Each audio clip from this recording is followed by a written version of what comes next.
ጂሲ ሲፈታ ማለት ፈታ ማለት አው ከትምህርት ጂሲ ይባላል አይደለ? ሲፈታ ምንድነው ትርጉሙ? ጂሲ ማለት እቺ አብሪቬሽኗ ጂሲ የሚለው እስቲ ሞከ ጂሲ ማለት ሲፈታ ጂ ማለት ጉድ ማለት ነው። ሲ ማለት ኮንግራቹሌሽን ጉድ ኮንግራቹሌሽን እንደዛ አይደለም። እስቲ ሞከራን ግራጁዌት ኮንግራቹሌሽን ነው የሚባል ግራጁዌት ጥሩ ሞከረሽ። ኮንግራቹሌሽን ጂሲ ምን ሊሆን ይችላል? አንደር ግራጁዌሽን አንደር ኮንግራቹሌሽን ኖ ጂሲ ጂ ሲ አንደርማ ከሆነ ዩ ግራጁዌሽን ኮንግራቹሌሽን በቃ ይሆናል። ግራጁዌሽን ኮንግራቹሌሽን ጂሲ እናንተ ጂሲ ናችሁ? ጂ ግራጁዌሽን ሲ ሰርሞኒ ነው መሰለኝ። ግራጁዌሽን ሴሬሞኒ። አዎ ኦኬ። እስቲ አንቺ ጂሲ ግራጁዌሽን ኮንዲሽን ጂሲ ሲፈታ ምን ማለት ነው? ግን እንዳፈታት ነው። እሱም አንዳንዶቹ ምን ይሉታል መሰለ በለው ቀን ያረከው አንተኛው ደግሞ የዚህ ሀገር ትምህርት ስርዓት ወዴት እየሄደ እንደሆነ አሁን የምንተያይበት ጊዜ ላይ ደረስን እኮ። ጂሲ ጉድ ካራክተር ተበራቂ ማለት ነው። አሁን ለብዙ ሰው ፈኒ ቪዲዮ ይመስላል። ደጋግሜ ነው የምናገረው። እዚህ ደረስን እኮ አሁን ከ586,000 ገደማ ተማሪ ከተፈተነ ውስጥ 49,000 ብቻ አለፈ። 8% ከመቶ ተማሪ 8 ሰው አለፈ ነው የተረፈው። ለጣለ ነው አሁን ፖይንቱ። እንደ ሀገር እንዲህ አይነት ዜና ሲሰማ አንድም ሰው ፖስት አያደርግም። ይሄን ዜና የሚያወራውም የለም፣ እንደዚህ የሚባልበትም የለም። ፖለቲሳይዝ ይደረጋል እንዲህ አይነት ወሬ ማውራት ትላላችሁ። እንቶ ፈንቶና የሆነ ቀራቅንቦ ለማውራት ግን አንደኛ ናችሁ። ለኛ ምንም የማይጠቅመን ኖር የት ነው እየሄደ ያለው ነው።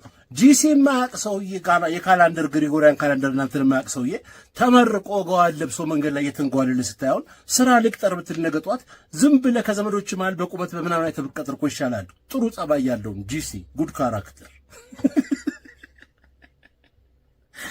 ምን እንደሚቻለን ግን አላውቅም። ሃይ ባይ ጠፋ። ጭራሹንም የትምህርት ጥራቱ አይፈተሽም። የግል ትምህርት ቤቱ አይፈተሽም። የመንግስት ትምህርት ቤቱ አስተማሪዎቹ እንደልባቸው የሚንቀሳቀሱት ብዙ ቦታ ነዋሪ አይደለን። እዚህ ከተማ መቼም የምናየው ማለት ነገር አለ። በፊትም እንኳን አስተማሪ አረፈ ስብሰባ ናቸው ተብሎ በስንት አንዴ ስትለቀቅ አርብ ቀን የሆነ ቀን ደስ ብሎን እንሄዳለን። ተማሪ ሲለቀቅ አስታውሳለሁ ልጆች ነው። አሁን እኮ እንደዚህ ምክንያትም ራሱ አያስፈልገውም። ዝም ብሎ አሉ በቃ 4ኛ ክላስ ፔሬድ ምናችሁ እንትን እሱ ስላልመጣ 4ኛና 5ኛ አጥሩና 6ኛ ላይ ብቅላለሁ ብሎ ከባለ 4ኛዎቹ ጋር ተያይዞ የሚሄድ አስተማሪ ማላሉ እኮ ምን ሰማው የደሞዝ ጭማሪ ሲሆን ብቻ ነው። የትምህርቱን ኳሊቲ ሲሆን ግን አንሰማም። ሁሉም ትምህርት ቤት ላይሆን ይችላል፣ ግን ሳምሃው በጠቅላላው እንዳገር ሲታይ የኤዱኬሽን ስርዓታችን እየወደቀ ነው። በቃ እኔ የሚመለከተው አካልም ሊሰራበት ይገባል፣ መንግስትም ሊሰራበት ይገባል። እንደዚህ አይነት ተማሪዎች ሊመረቁ አይገባም። በቤተሰብ ሊመረቁ አይገባም። ሲጀመር እንደው ጉድዊሽ ምርቃ ትቶ አይገባም። እንኳን ገዋን ለብሱ ፎቶ ቤቶች በፈለጋችሁት ዲዛይን ገዋን እንሰራለን እናከራያለን ይላሉ። ልብስ ሰፊ ራሱ እንሰራለን የሚል ለጥፏል አሉ። እዚህ ሀገር አድርገሽ ማስትሬት እና ይሄ ምንም አይመስለውም። ለአብዛኛው ሶሻል ሚዲያ ኮሚኒቲ ምንም አይመስለው። የሚመስለው የአርቲስት እንትና ቀሚሷ ተገለበ ተሸረፈ፣ የእንትና በጎኗ በኩል ወጣ፣ የዶሮ ባሏ መጣባት ምናምን ከሆነ አንደኛ ነው። ምን መጣብን እንደው አይድላችን። ግን እንደዚህ አይነት ተማሪ ተመርቆ ስታይ ግን ምንም እንትና ትምህርት ቤቱ ይፈተሽ፣ የግል ትምህርት ቤቶቹ ይፈተሹ፣ ስማቸው ማማሩ እከሌ ኢንስቲትዩት ነው፣ እከሌ ኢንተርናሽናል አካዳሚ ነው፣ ዘንድሮ ደግሞ ኢንተርናሽናል ስኩል ምን ተጀምረው ማን እንደሆነ ላይሰንሱን ቢሰጠው አላቅም ነኝ። ምንድነው ልዩነቱ በናሽናል እና በኢንተርናሽናል? እዚህ 8ኛ ክፍል ተፈትኖ ውጭ ሀገር 9ኛ ይጨርሳል። እዚህ 12ኛ ክፍል ማትሪክ ተፈትኖ እንትን ይገባል ካምብሪጅ ምናምን። የዚህን ሀገርም ባመጣ በቅጡ ተነገረ እኮ ኢንተርናሽናል ለጥ ናሽናል ለጥ የመንግስት ለጥ ምን ይሻል እንግዲህ እንደተመራቂ በቃ እንዲሁ በቃ ዝም ነው። ምን ይላሉ እንደው አንድ ጤነኛ እንደው ኦይ ገነት ማለት ያው የጓሮ አትክልት ቃሪያ ነው፣ ቲማቲም አትክልት ነው። የአትክልት ስፍራ ቃሪያና ቲማቲም መቼም እዝጊር ሌላ ወርቅ እንዲበላ አፍቅሮለት ቃሪያ ነበር የሚበላው አዳም። እዛ ውስጥ ገብቶ ሴጣን ታውቂያለሽ በጣም የሚያስቀን ክፍል መጽሐፉን ይዘን ለዘመናት የተታለሉ ሰይጣን ወደ ገነት ገባ ተብሎ እንዴት ቲማቲም ድንቹን አረንጓዴውን ነገር ሊወሰደው ወይ ሰውየው ነው የወሰደው? አክቹሊ ሰውየው። ስለዚህ ማን ይበልጣል ማለት ነው? ለዘመናት ጌታን ተቀበለች ቶሎ ስትይ ስንል ቶሎ ይኖርን እኮ እዛ ቃሪያ ለመብላት ድንች ምንድነው ሲባል ሰይጣን ንቆታል እኮ ያለ። ቀጥሎ ሲኦል ደግሞ ምንድነው? የእስራኤልን ሕዝብ ቆሻሻ አውጥተው የሚያቃጥሉበት ስፍራ ነው። 24 ሰዓት ይነዳል እሳቱ። እግዚአብሔር ራሱ የሚባላ እሳት ነው። እግዚአብሔር ራሱ ሲኦል ነው። እንድንፈራው ነው ያደረጉ። እኛ እግዚአብሔር እሳት ነው ብለው የነገሩ ክሬዚ አምላክ ነው የነገሩ።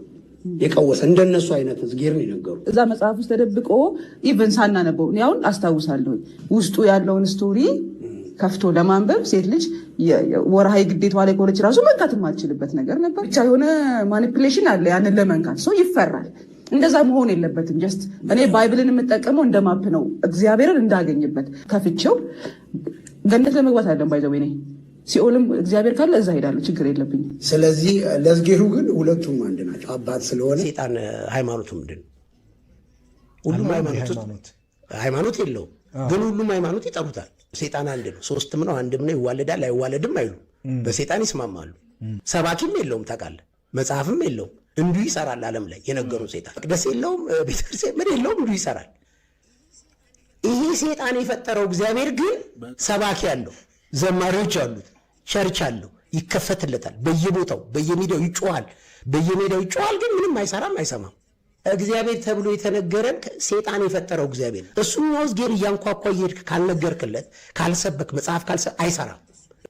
እሱ ግን መንፈስ ነው፣ ክራይቴሪያ የለው። መንፈስ ሲወርድብህ ይዞ ይሄዳል። ይሄ የነገሩን እግዚአብሔር አሁን ሃይማኖት መሪዎቹ ተሰብስበው የሚሰብኩት እግዚአብሔር ከዚህ ሰይጣን ያነሰ በራሱ አይሰራም። አንተ ካላመንከው አይሰራም። ከካድከው ትተዋለህ። የሆነ ጊዜ ሲደብር ደግሞ ተመልሻለሁ ትለዋለህ በንስሐ። አሁን ሀገራችን ላይ ያለው ጌታ ተብሎ የሚሰበከው እግዚአብሔር ተብሎ እንደዚህ አይነት እግዚአብሔር የሚገርም እውቀት ባይዞ እኔ በጣም አፕሪሺየት ያደረኩት እውቀት ነው። አሁን እንደዚህ አይነት ሁሉ እውቀት ያለውን ሰው እንዴት አድርጋችሁ አሁን ዩቲዩብ አሁን ቁም ነገር ሰራችሁ። በነገራችን እንደዚህ እውቀት ያላቸውን ሰዎች እያመጣችሁ ማካፈል መቻላችሁ። አንቺ በተለይ ኢንተርቪው አድራጊዋ ራስሽ ያለሽን የግል እውቀት ማካፈልሽ እነዚህ ሰዎች በነገራችን ይበል የሚያሰኝ ነው። የት ነው የሚመረቱት? እኔ እንደዚህ ንክ የሚያመርት ተቋም አለ እንደዚህ ሀገር። በዚህ ደረጃ ማህበረሰብ ሊያፈራ አይችልም እኮ። ከየት ይመጣል? ጎረቤት አይተናናቅ፣ መንገድ ላይም አይተናናቅ በብዛት። እዚህ ሰው ሚዲያ ላይ ግን ፋብሪካ ካለ ወይ ንገሩ። እንደዚህ አይነት የተምታታበት የራሱን ሀሳብ የማይደግም በቃ አንድ ሚዲያ ላይ ታየ የሆነ ሰው ያብዶ ከዛ በኋላ ትካፈሉታላችሁ። ትደዋወላችሁ። የሆነ ድጄ ላይ ያለ ትወስጃለሽ፣ ሁለት ብዳለኝ ባንድ ቀይረኝ ምናምን ተባባላችሁ። የሰውን ሃይማኖት የሰደበ የሰውን አገር የሰደበ የሰውን ምናምን ያዋረደ የሆነ ሰው አለ ምናምን። እኛኛ ሲሆን አታካብላክ ምናምን ኖርማል እናንተ አራዶች ናችሁ ትናንት ምንም አላውቅም ምናምን ነው። ምድረ እንደው ድንዝዝ እንደው ጠቅላላ። አሁን አንተ ሰውየው ቀርባ አሁን ምንድን ነው እያስረዳ ያለው? የሆነች 3 ፔጅ መጽሐፍ አንብበሃል ስለሆነ ምናምን ነገር አይኖ በቃ ምን እንዳነበብክ መንፈስንም ያመሳቀለብህ ነገር አንብበሃል። ምን እንደሆነ አታውቅም። በነገራችን ላይ የትኛውንም የሃይማኖት ተቋም ፕራክቲስ አደራረግ ማህበረሰብን የሚነካ እስከሆነ ድረስ የሚያጭበረብር በሃይማኖት የሚሆን ነገር የሚያደርግ ፊዚካል የሚታይ ነገር ከሆነ ይሄ ልክ ነው ይሄ አይመስለኝም ሊል ይችላል። የበለጠ ቢያደርግ የሚያምርበት ተከታይ ወይም እምነቱ ተከታይ ነው ሊያደርግ የሚያምርበት። እንደ አይዲዮሎጂ እንደ ሐሳብ ግን ሰዎች የሚያመልኩበትና የሚያምኑበትን ኢንቲቲ ኢንሰልት ማድረግ በጣም ነውር ነው። በነገራችን ላይ በእኛ ማህበረሰብ ደግሞ ነውር ነው።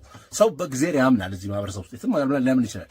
አርፈ አፍን ዘግተህ መቀመጥ እየቻልክ የሰውን እግዚአብሔር ኢንሰልት ማድረግ በዚህ ደረጃ ሰይጣን ሲኦልም እንትንም ያው ናቸው። አንቺም ተነሳሽ እግዚአብሔር ካል ሲኦልም ቢሆን ይሄዳሉ ተናግረሽ እንደው ውልቅ ብሎብሻል። እንደው ልብሽ እዚህ ውስጥ ያዝሽውን ሼል እንደው የሆነ ነገር ብትሞየው ምን አለበት? እንዴ ሰው ልብሽም ስትሄጂ አሁን ባዶን ጭራሹንም ምንድን ነው አንተ ፖይንት? በቃ እንግዳ ተብለህ ቀርበህ ልብስ ለብሰህ ትቀርባለህ። ሰይጣን ሃይማኖት የለውም ሰማን። እሱንም አናውቃለን። እንዴት አይነት የምርምር ውጤት አቀረብክ? እባክህ በሰዎች ማማል በእንትኑ ጉዳይ መንፈስ ነው። እግዚአብሔርን የፈጠሩት እነዚህ ሰዎች ናቸው። ከሰይጣን አይሻልም እግዚአብሔር። ቢሊቨር ባትሆን ራሱ ኤቲስት አለ እዚህ ምድር ላይ። እንደዚህ አይነት ንግግር አያስፈልግም ሲጀምር። ጸብ ያለሽ በዳቦ ነው ይመስለው። ሰው ሳይደርስብህ የሰውን ኤንቲቲ መንካት፣ የሰውን በጣም ዲቫይን የሆነ ኤንቲቲ መንካት ከፕሮቮኬሽን ያለፈ በጣም ከባድ ነገር መፈላለግ ነው። ያለንበት ኮሽታ አይበቃልም። እኛ አሁን የተንኮሻኮሽ ነው አይበቃልም። እንነቃቀል ነው የምትሉት እናንተ። አሁን አለ ኮሽታውን በብሔር በሃይማኖት በምናምን በቃ የሆነ መጎረባበጥ ፋይን። አንተ እየነቃቀልክባው እንትን እያረከው ነው። ቀርበህ አቅራቢው ሰውዬ ደግሞ ዩቲዩብ ገንዘብ ያገኛል። በጣም የሚያሳዝነኝ እኮ እንዲህ አይነቱ ሰው ዩቲዩብ ቻናል ድረስ ታክሲ ከፍሎ ሄዶ እንትን ብሎ እንደዚህ አድርጎ ተዋርዶ ሄዶ ራሱን በቃ በዚህ ልጅ ቀባጥሮና ራሱን አዋርዶ ሄዶ ሰው የሚያገኘው ገንዘብ የለም። ባለ ዩቲዩብ ሴትዮ አንቺ እኮ አሁን አንቺ ከዚህ ቪዲዮ ቪው የሆነ ነገር ታገኛለሽ ምናምን ስራ ሰርተሽ ገባሽ ማለት ነው ባንቺ ቤት ማፈሪያ እብነት ገልቱ ናት ደሞች እንደው አይ ሴዶ ፕሊዝ እባክህ ሴዶ እባክህ ተው፣ ይሄ ጫወታ ይቅርብ። ትሰበራለህ።